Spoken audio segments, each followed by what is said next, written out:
riset gitu kan. Nah, riset-riset dari dalam dan luar negeri, Abah pasti banyak banget tentang ayah. Sebenarnya benar nggak sih memang problemnya ada hubungannya, dan secara analisa ilmiahnya benar nggak sih ada peran ayah dalam membentak saya, dia ngelawan saya, dia kehilangan sosok ayah. Apa benar kehilangan sosok ayah lalu kemudian membuat anaknya perilaku menjadi-jadi? Pertanyaannya, kenapa sebelum ayahnya wafat tidak menjadi-jadi? Dan di antara semua judul saya tuh paling interest banget nih tentang ayah. Karena kamu seorang ayah. Dan anak saya dua-duanya calon ayah dong. Dua-duanya laki-laki akan jadi calon ayah masa depan, ya kan? Dan dulu itu kan ayah hanya pencari nafkah. Ternyata direvisi nih, ayah sang penentu arah. Mau kemana nih arah ayah semuanya? Nah, kita akan bahas tentang tethering model baru. Tethering? Namanya fathering. Fathering, Abah?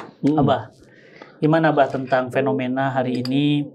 Banyak banget ya orang bilang, ini krisis ayah, krisis ayah.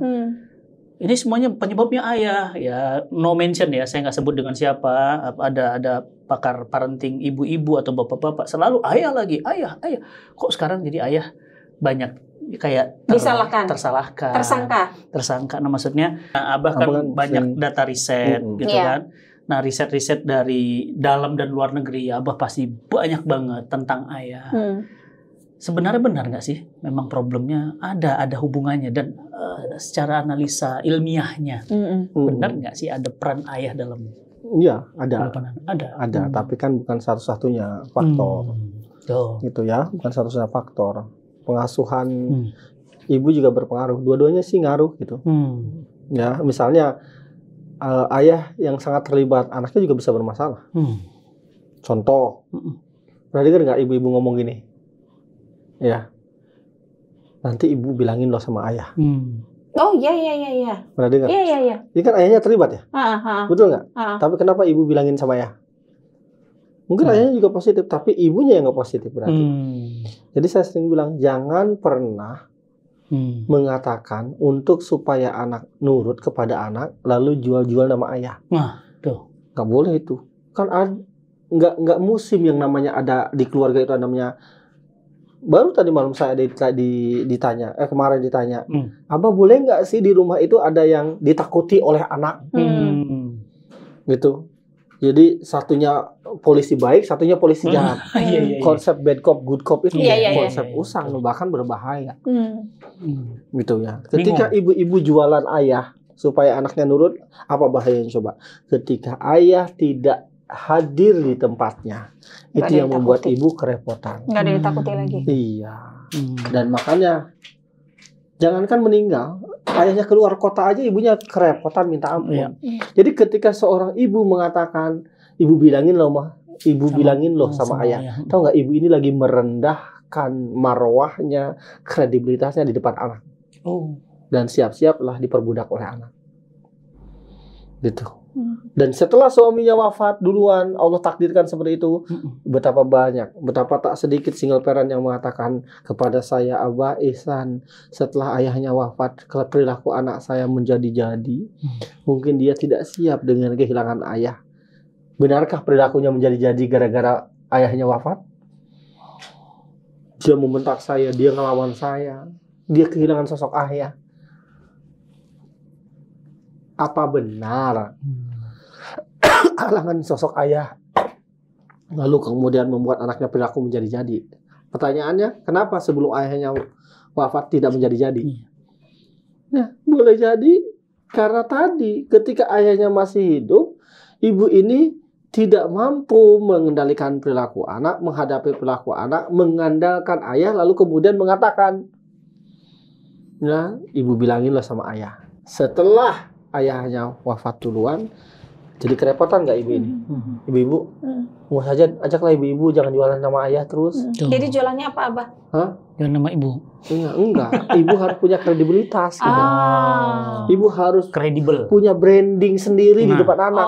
Jualan diri dong. Iya benar. Iya, ibu harus jual diri. Jual diri di depan anak. Iya di depan anak. Gitu. Tapi bukan jual diri yang itu ya. Yang itu ya, gitu. Bahwa ibu tuh harus punya personal branding sendiri. Harus bisa kekuatan. Punya pesona, kekuatan sehingga nilainya bisa dibeli oleh anak, bisa diambil oleh anak, begitu, ya. Tapi sebelum ngomong ke situ sebenarnya saya terenyuh dengan perkataan ada sebuah film yang anak kecil masih balita kalau nggak salah ya, ditanyalah sama pembawa acaranya, is that your father?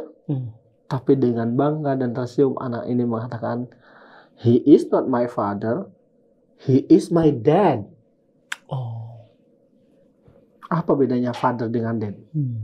Nah, father itu adalah biological term, terminologi biologis doang. Semua laki-laki yang menghamili istrinya pasti jadi father. Mungkin pada dalam Indonesia saya nggak tahu ya apa. Mungkin semua bapak itu menghamili istrinya, tapi belum tentu jadi ayah buat anaknya. Mungkin tidak terlalu tepat bapak ya. Biologis. Bapak biologis. Sedangkan dad itu adalah terminologi peran. Tadi kan biologi. Jadi yang satu biological term, yang satu lagi adalah role term. Gitu. Yang kedua, father itu kontribusinya umumnya before birth, sebelum lahir anak-anak. Kontribusi sperma pada ovum istrinya. Tapi kalau dad bukannya before birth, ya, he has a role after birth, juga terlibat setelah kelahiran, ikut ngurus anak. Berarti yang lebih tepat bukan fatherless ya, dadless. Nah itu kalimat itu aja nggak tepat. Itu nggak tepat. Oke. Iya, kalau father ini menghamili istri udah otomatis father. Iya. Bahkan kalimat Anda boleh cari teman-teman, Indonesia sering dituduh sebagai negeri paling fatherless. Datanya dari mana? Saya cari-cari nggak ada. Itu hanya klaim anak mahasiswa di salah satu PTN di daerah Jogja yang dia tidak bisa memaparkan datanya itu dari mana. Hanya mungkin melihat fenomena di sekitarnya ayah tidak terlibat, tapi akan menjadi salah satu nomor satu di dunia fatherless country in the world. Are you sure? Gitu. Ya, jadi saya tidak yakin. Ya, kalau ada silahkan tunjukkan datanya. Bahwa lembaga mana yang pernah mensurvei Indonesia adalah salah satu negeri fatherless. Tapi saya pernah ketemu beberapa data. Coba nanti saya tunjukkan. Indonesia katanya paling besar. Iya, saya cari nggak ada. Silakan nanti tunjukkan kalau ada. Itu hanya salah satu klaim yang tidak berdasarkan data ilmiah. Tapi pendapat boleh lah kalau pendapat. Kalau pendapat kan mungkin hanya didasarkan observasi indera dia yang terbatas di melihat sekeliling dia. Tapi kalau riset ya. Kalau riset ya harus tunjukkan mana jurnalnya. Jadi yang kedua ya. Jadi father itu before birth, dad itu after birth, pengasuhan. Ya, gitu. Yang ketiga, kalau father itu providing basic human need, menyediakan kebutuhan dasar semua orang manusia seperti makan dan minum. Tapi dad bukan hanya providing, tapi juga providing mental need, emotional need buat anak-anaknya. Gitu. Jadi kalau seorang bapak main sama anaknya, berarti ayah juga tuh. Ngobrol sama anak, main sama anak. Berarti istilah sugar daddy nggak tepat dong, sugar father harusnya. Bisa tepat. Bisa tepat karena dia menggantikan fungsi. Ya, si daddy-nya nggak ngasih itu, dia cuma ngasih permen doang. Tapi kan ngasih perhatian. Kasih sayangnya itu. Itu dia. Gitu. Bisa jadi tepat. Iya. Nah, dari gitu. sisi itu ya. Dari sisi itunya ya. Ya, bukan hanya ngasih makanan doang. Tapi kasih sentuhan, pelukan, kehangatan, perhatian, ya kan? Meski salah, meskipun tidak tepat, kan gitu. Ya, jadi itu, ya. Nah, kenapa sebagian father tidak tidak semuanya jadi dad? Nah, karena bisa jadi mereka tidak memahami betapa pentingnya peran dad untuk kejiwaan seorang anak gitu. Bahwa itu tuh bermanfaat buat anak gitu. Kalau ayah-ayah terlibat gitu kepada buat jiwa anak gitu. Saya akan tunjukkan data-datanya ya. Apa manfaatnya kalau ayah itu terlibat gitu? Mau nggak? Mau banget, Abah. Semua pada mau tuh setuju. Komen. Setuju kan? Setuju nggak? Kalau ayah terlibat. Nah, kadang-kadang ya seseorang itu termotivasi kalau kita tahu motif. Jadi tahu motifnya, maka ada motivasi. Nah, kita bisa beribadah dengan baik karena punya motif. Punya dorongan. Punya dorongan. Ya, beberapa orang tidak melakukannya gara-gara motifnya nggak ada gitu. Dorongannya nggak ada gitu. Nah, gitu loh ya. Jadi ada banyak manfaat kalau para ayah itu terlibat, baik saat kehamilan, setelah anaknya usia SD, setelah anaknya remaja, banyak banget manfaatnya kalau ayah terlibat gitu. Bahkan setelah anaknya menikah.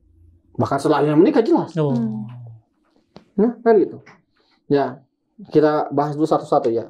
Saat kehamilan, nih saya baca dari ditulis oleh Pak Sah dan Thiel 2014 dalam Journal of Pediatric and Adolescent Gynecology.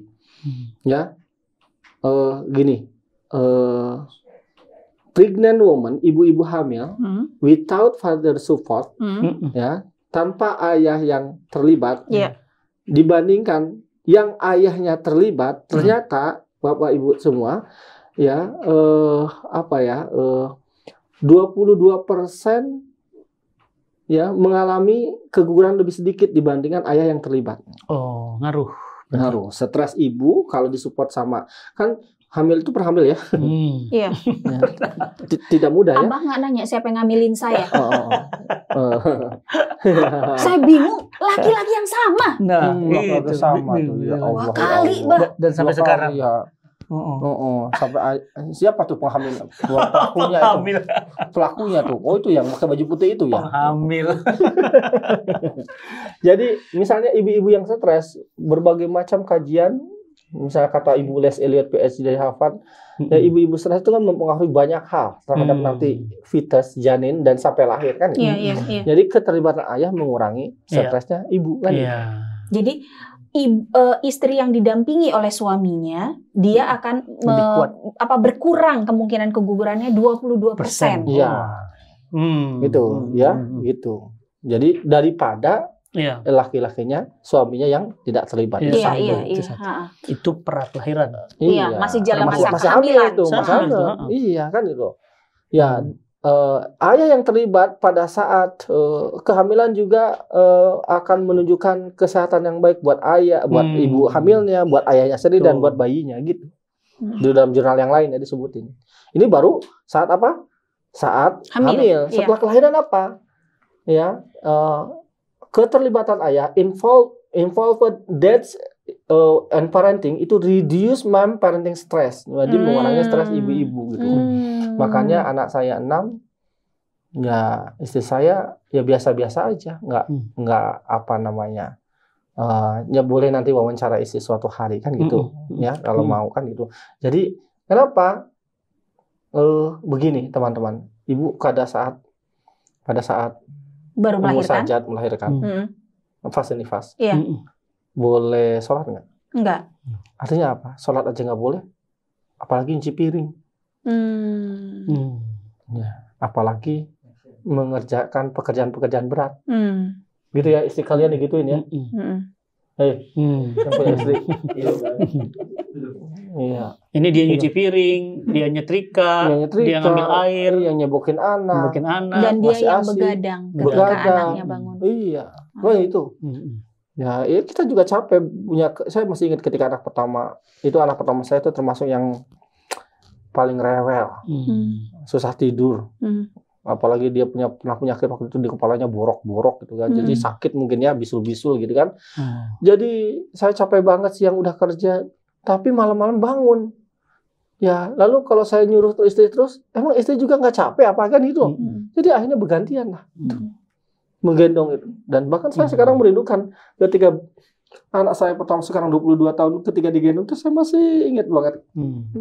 Nyanyiannya, anak Abah jadilah soleha, anak Abah hiduplah amanah, insya Allah di akhirat masuk jannah. Teng tong. Itu masih indah sekali itu ngurus anak tuh, ya Allah, ya Allah. Jadi makanya istri saya bisa jadi nyaman-nyaman aja punya anak banyak gitu. Karena bapaknya hadir. Berperan. Insya Allah. Gitu. Jadi itu bisa menghindari postpartum depression, baby blues. Dan kalau hasil dari obrolan kita sama Dokter Utami Rusli, Abi, Puput ya, Puput bilang, iya. Betul, ASInya jadi lancar keluar. Ya kasus-kasus BBS, PPD di Indonesia kan banyak banget sebetulnya. Ya, keinginan ibu tidak mau ngurus anak, menyentuh anak, bahkan ada ibu yang pengen ngebuang anak, ngebunuh anak bayinya kan, saking dia depresinya begitu, ya, dan seterusnya. Ya, saat balita, ayah-ayah yang terlibat, ya, itu mengurangi stres anak balitanya kan. Dan apalagi main anak dengan ayah dengan anak, dengan ibu dengan anak, beda nggak cara mainnya? Beda. Betul. Beda ibu kalau ngegendong anak di mana? Sini. Di situ. Kalau bapak di sini. Di sini. Pundaknya lebih kuat. Mantap. Betul. Kalau ibu di sini, atau kalau udah agak gede di sini, pinggulnya lebih besar. Ini namanya bonding attachment. Kalau bapak namanya petualangan. Gitu. Makanya berbagai penelitian menyebutkan bahwa while mother provide comfort for children dalam keadaan stres, ayah itu provide problem solving buat anak-anaknya. Jadi umumnya nih anak kalau lagi stres datang ke ibunya. Asal syaratnya satu, hubungannya dekat ya dengan ayah apa dengan ibu. Coba ini kalau lagi stres kita datang ke siapa? Ke emak. Ke ibu. Tapi kalau lagi kesulitan yang berkaitan dengan problem solving, nggak ada duit. Ke bapak. Alif telepon saya tuh. Iya, bukan ke emak kan? Tapi kalau dia tuh emaknya nggak ada duitnya. Emaknya suruh minta bapaknya. Ya, bukan hanya duit ya. Misalnya kalau masalah misalnya dia jalan membutuhkan jalan keluar. Jalan keluar itu lebih ke ya, bukan berarti tidak bisa sama ibu, tapi secara umum begitu gitu loh. Ya, bukan nggak bisa juga anak ada tertekan cerita sama ayat, tapi secara umum tendensinya ke situ. Karena sifat feminitas dan maskulinitas itu berbeda. Iya. Ya, makanya sejak dalam kandungan gitu. Ya, seperti itu. Nah, jadi teman-teman, ini bermanfaat buat anak, bukan hanya saat lahir, setelah lahir pun justru bermanfaat gitu. Ya. Itu yang balita. Yang balita tuh. Ya, apalagi setelah usia sekolah nih. Ayah-ayah yang terlibat umumnya adalah memiliki nilai bagus di sekolah. Anaknya. Ayah yang terlibat, anaknya itu pinter-pinter. punya prestasi akademik yang lebih positif. Ya, ini misalnya dari judulnya ada, nanti cari aja di jurnal-jurnal Father's Importance in Adolescent Academic Achievement, International Journal of Child, Youth and Family Studies gitu. Nah, kan ayahnya nemenin belajar. Gitu. Mentalnya beda. Iya, beda. Sebagian kita ada yang ingat nggak kalau misalnya belajar matematika sama siapa kan itu? Ada yang sama ibu, tapi lebih nyaman sama siapa sebetulnya? Kalau saya sama ibunya, karena ibunya pinter banget. Oh iya. IPK-nya summa cum laude. Summa cum laude. Kalau saya IPK-nya cloud. Iya. Cloud. Ya tentu saja tidak menutup kemungkinan namanya outlier atau pencilan ya. Iya. Memang keluarga kita unik banget ya. Out of the box. Iya kan, misalnya Allah. Ya. Iya. Ngomong-ngomong ada yang endorse istrinya nih, ya, Masya Allah. Tapi prestasi belajar yang dimaksud dalam studi ilmiah ini apakah memang terkait dengan nilai, Abah, atau sebetulnya ada nilai-nilai kualitatif lain gitu, bukan kalau kualitatif jelas. Ini kan kita lagi ngomongin kuantitatif. Kuantitatif aja udah bagus gitu kan. Apalagi kualitatif. Kualitatif itu ngajarin apa sih ayat tuh? Soal visi. Ya kan? Mimpi. Pandangan lebih luas. Kalau digendong di atas pandangan lebih luas. Kalau ibu digendong di sini. Dan di sini kan keberanian. Takut dia. Berani ngambil resiko. Kan itu. Kalau anak dibesarkan sama ibu doang, tahu nggak? Ngerinya adalah mereka jadi anak-anak follower doang. Karena ibu itu kan cari aman. Digendong di sini. Nggak berani ngambil resiko. Ya, bangsa follower akhirnya. Kan gitu. Nah, makanya entrepreneur kita agak sedikit. Pekerjaan paling favorit dalam kurung ya pegawai negara. Gitu kan, cari apa? Cari aman. Iya, yang pasti. Tidak berarti tidak mau dia jadi pegawai negara. Betul. Tapi kalau semua orang ingin jadi pegawai, ya negara atau negara, entrepreneur kita sedikit, ekonomi kita susah tumbuh dengan cepat. Nah, entrepreneurnya sih, entrepreneur beneran entrepreneur ya, bukan terpaksa jadi entrepreneur dagangan karena entrepreneur dadakan yang karena keterpaksaan itu, gitu. Benar. Ya, itu pasca kelahiran ya? Pasca kelahiran. Jadi a student getting mostly A nilainya katanya, gitu. Mostly A gitu. Ini apa namanya kajian lain ya dari Ibu Christine Winquist gitu. Ya, Department of Education National Center for Education Statistics tahun 2001 gitu judulnya Fathers and Mothers Involvement in Their Children's School by Family Type and Resident Status gitu. Ya, dan seterusnya. Kan wah, keren kan? Gitu. Nah, ini yang paling penting. Kita remaja ya. Tahu nggak? Daughters are less likely to engage in risky sexual behavior when they have consistent contact and a sense of closeness with their dads. Jadi anak-anak perempuan, anak-anak remaja perempuan itu ternyata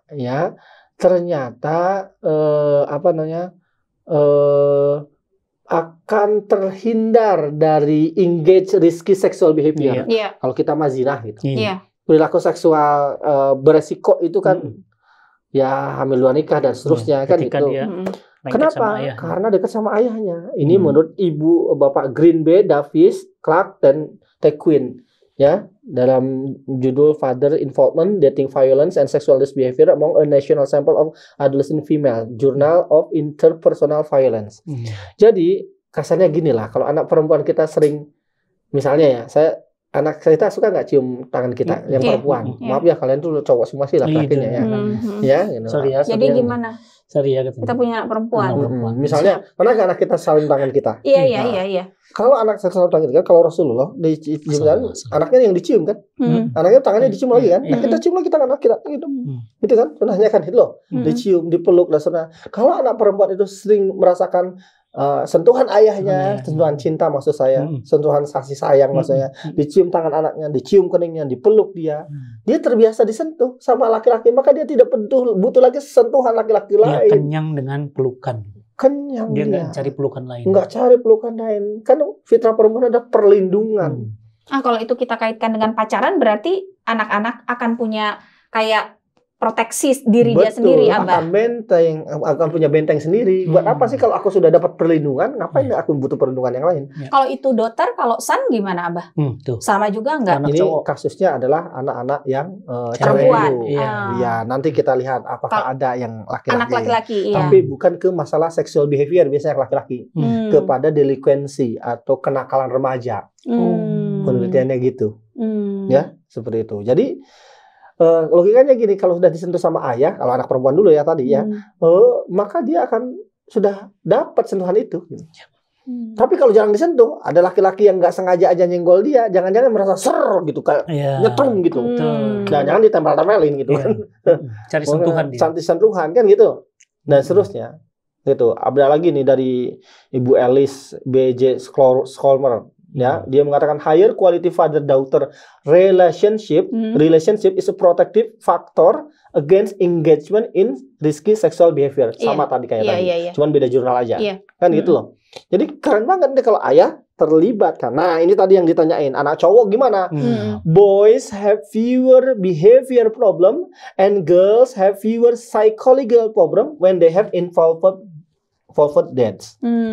Jadi biasanya laki-laki itu masalahnya behavioral perilaku, kenakalan. Kalau perempuan psychological, masalah mental gitu. Selain masalah ke seksual beresiko tadi kan gitu loh.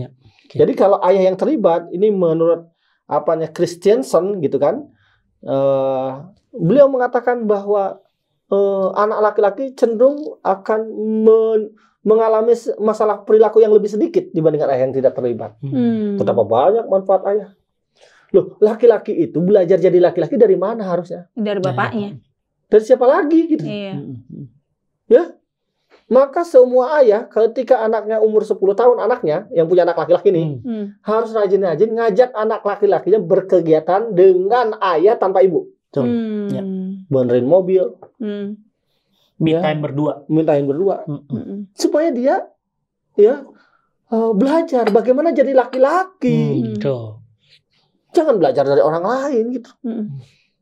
Ya, sesekali diajak ke kantor ayah kalau hari libur, apa pekerjaan ayah, bagaimana ayah melakukannya gitu. Alif sering saya bawa ikut kajian, masangin Infokus, biar dia tahu ayahnya tuh, oh ini kerja ayahku. Dia supaya belajar jadi laki-laki. Dari mana? Kalau anak diasuh ibu doang, belajar laki-lakinya gimana? Ibunya jadi laki-laki dulu. Tapi bagaimana dengan single parent kan gitu? Nanti kita bahas di belakang. Kan gitu. Ya, tapi ini ketika ayahnya masih hidup dan ada di keluarga, ayo ayah terlibat karena manfaatnya banyak banget buat anaknya gitu. Anak remaja. Anak remaja kan gitu. Gitu. Mau dibahas tadi kalau single parent bagaimana? Bukan, sebelum itu setelah pernikahan ada dampak nggak? Setelah pernikahan, ya kalau setelah pernikahan anak-anak itu teman-teman bagaimana menjadi laki-laki yang bertanggung jawab belajar dari siapa? Oh, bapak ngaruh itu tanggung jawabnya ya. Makanya kalau teman-teman mau menikah nih yang masih jomblo-jomblo, harusnya ditanya riwayat pengasuhannya. Beberapa pertanyaan itu penting itu diajukan kepada calon pasangan sebelum menikah. Salah satunya, coba ceritakan bagaimana cara kamu dibesarkan, alias riwayat pengasuhan. Kalau bahasa pendidikannya, kalau bahasa agamanya itu nasab. Itu pertanyaan yang ditanyakan oleh ayah dari atau keluarga dari anak perempuan, ya. Tapi kalau kita nih, karena kami anaknya laki-laki dua-duanya, bertanya seperti itu kepada si anak perempuannya, calon istri anak kita juga harus ya kan? Harus sama. Contoh, jika anak perempuan ini misalnya tidak terlatih mandiri, bagaimana nanti jadi istri?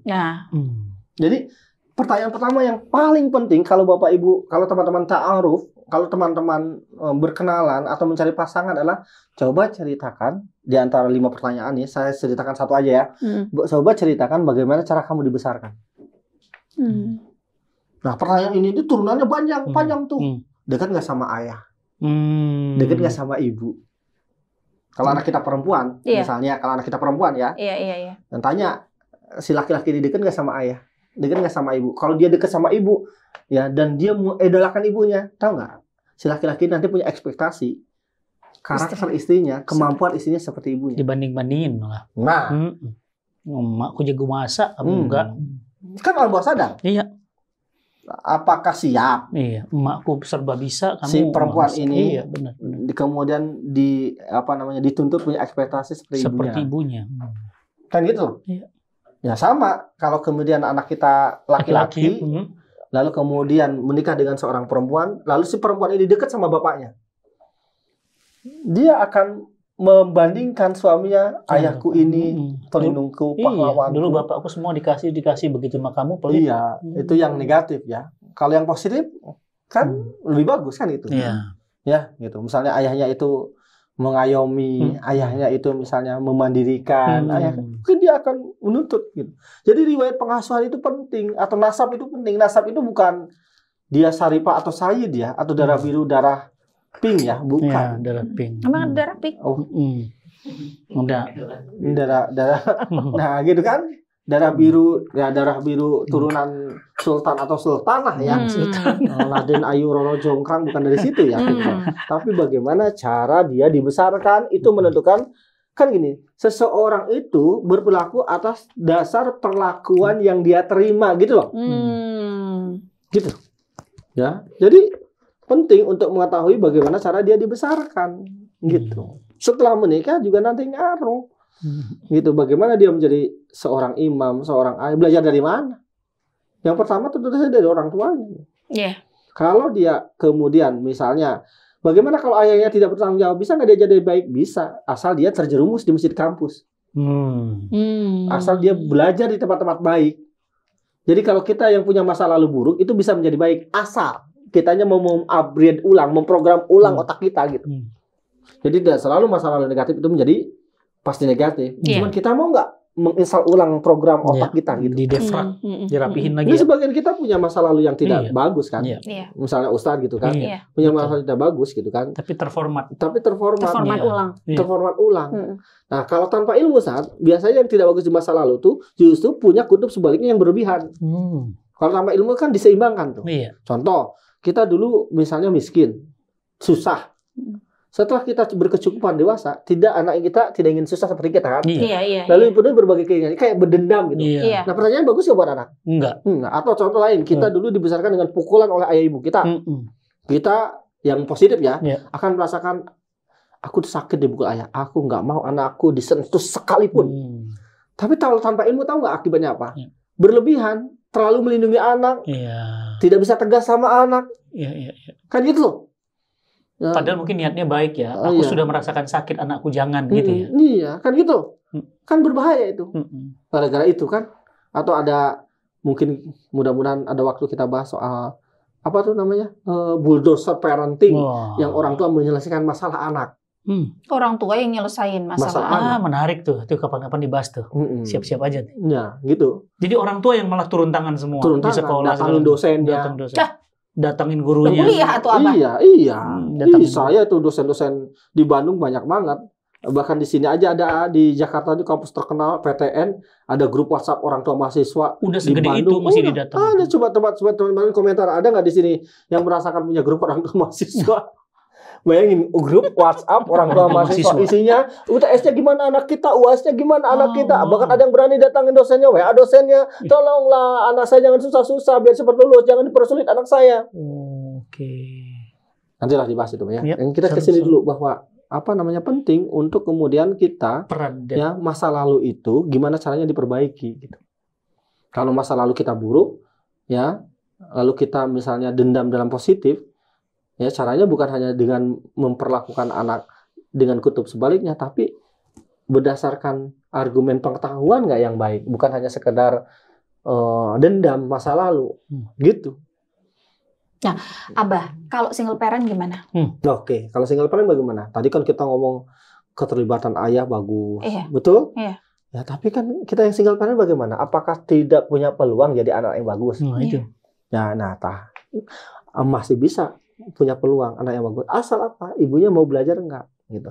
Yang bahaya itu sebetulnya bukan single parent tapi ayah hidup tapi nggak punya peran, hidup tapi mati. Nah mungkin bahasa lainnya lebih kejam begitu ya. Kadamihi. Ada tapi tiada. Nah itu yang lebih kejam lagi sebetulnya ya. Ini kabar gembira buat ibu-ibu single parent.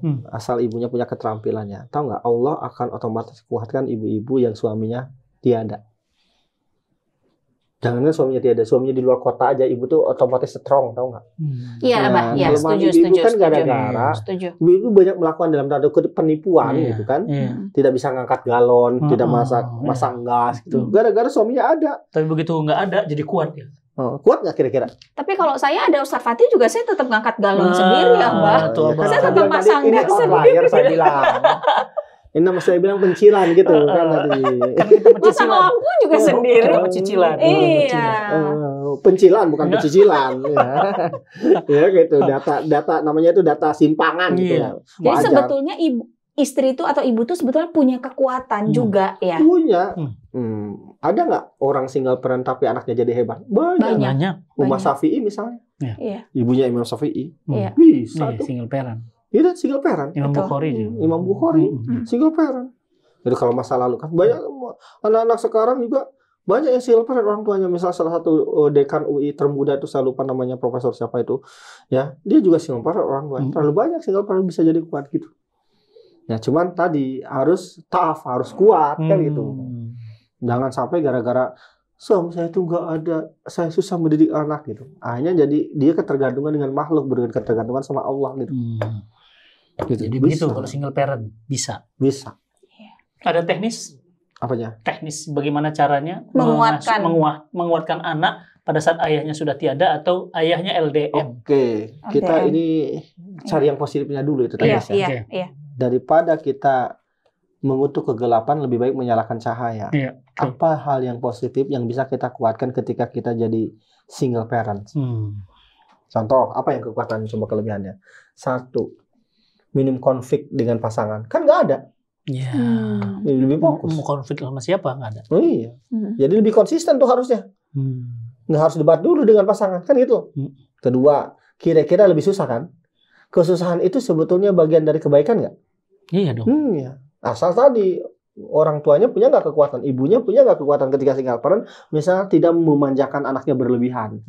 Ya, makanya saya bilang kalau ibu punya keterbatasan finansial harus transparan sama anak. Penghasilan kita segini. Bahkan bukan hanya ibu, semua orang tua di Indonesia yang ikut kelas-kelas saya bilang, jika penghasilan Anda pas-pasan, silahkan transparan sama anak. Karena resources-nya terbatas. Gaji bapak ibu sekian, kebutuhan kita tuh sekian, yuk kita musyawarah. Tapi kalau tak terbatas atau berlebihan, apakah harus ditransparankan sama anak? Nggak harus. Misalnya penghasilan Ustadz Fatih nggak usah banyak-banyak ya, 1 miliar sebulan. Misalnya. Amin ya Allah, amin ya Allah. Misalnya 1 miliar sebulan. Amin, kan? Apakah harus diceritakan sama anak-anak, sama Sajat, sama Abang Alip? Nah ya itu 1 miliar. Nanti jangan-jangan anak minta jatah. Buat aku 10% aja. Apa butuh anaknya? Kan gitu. Jadi kalau anak bapak ibu, kalau kita penghasilannya sudah mohon maaf berkecukupan atau lebih, nggak usah transparan, nggak usah diceritain semuanya. Tapi kalau kita cerita gitu, nggak kayak kita berbagi masalah ke anak gitu, Abah? Nggak apa-apa itu? Nggak masalah. Dalam batas tertentu itu nggak masalah. Biar tahu keadaannya. Ya, bukan berarti harus membebani anak berlebihan. Itu membebani anak jadinya anak kepikiran. Iya, asal membebani itu jika kemudian kita menuntut anak, kamu bantu dong. Oke. Cari dong, kerja dong, kan itu. Kan gitu. Kamu biarin mama sendiri dituntut anaknya, kan enggak. Tapi maksudnya ini supaya anak-anak paham bahwa kondisinya terbatas, maka kendalikan diri, kontrol diri untuk melakukan pengeluaran dan lain-lain gitu. Karena kan pada dasarnya miskin itu bukan kecilnya penghasilan, ketidakmampuan mengelola pengeluaran.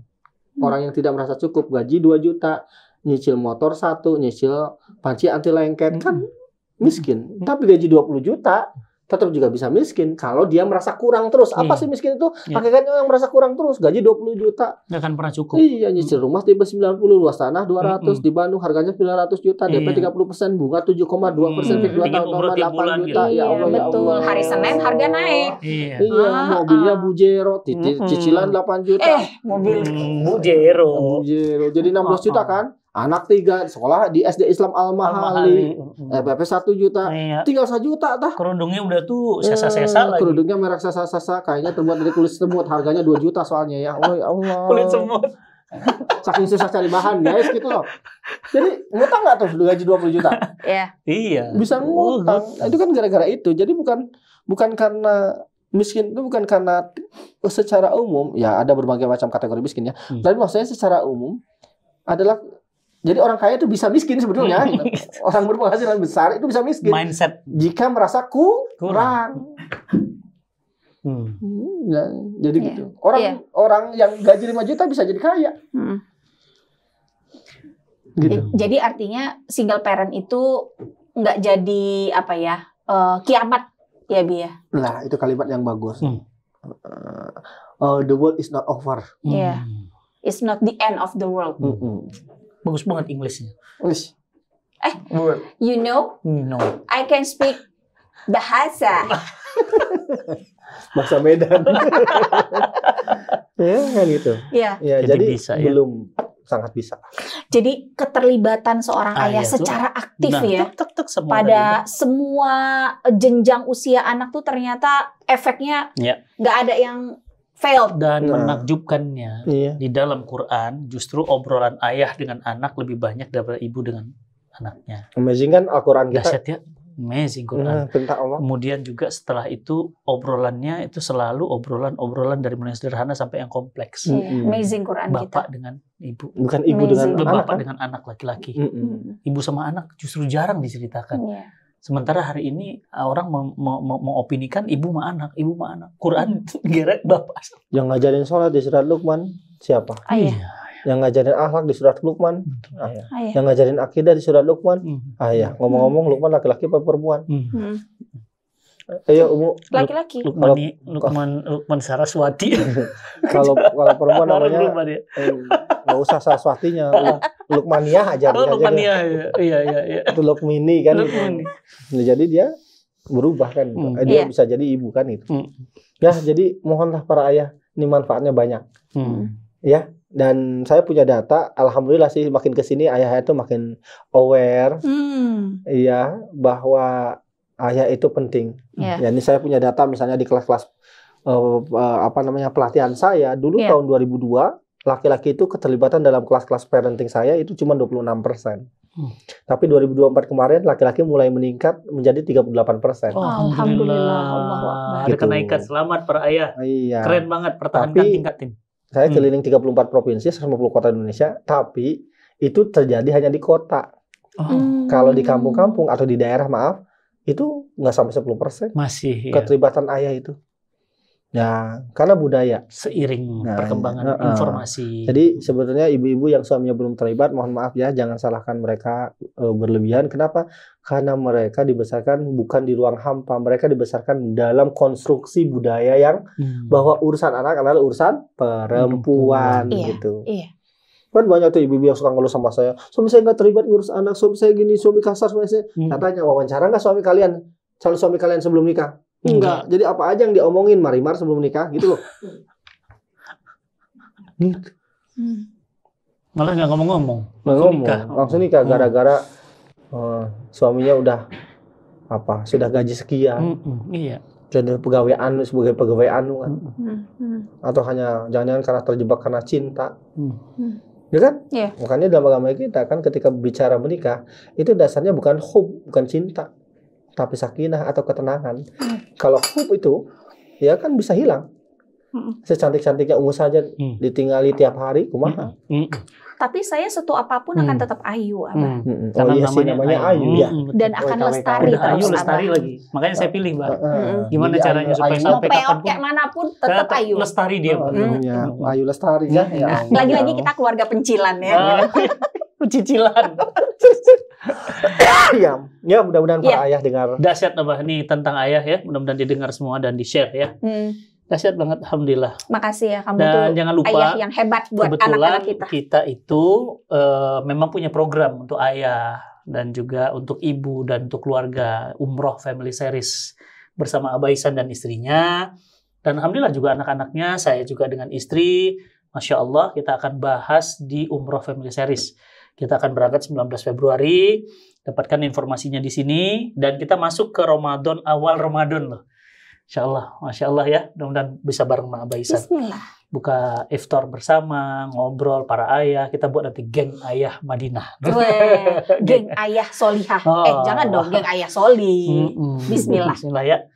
Bah, makasih banyak. Insya Allah kita bahas lebih dalam lagi.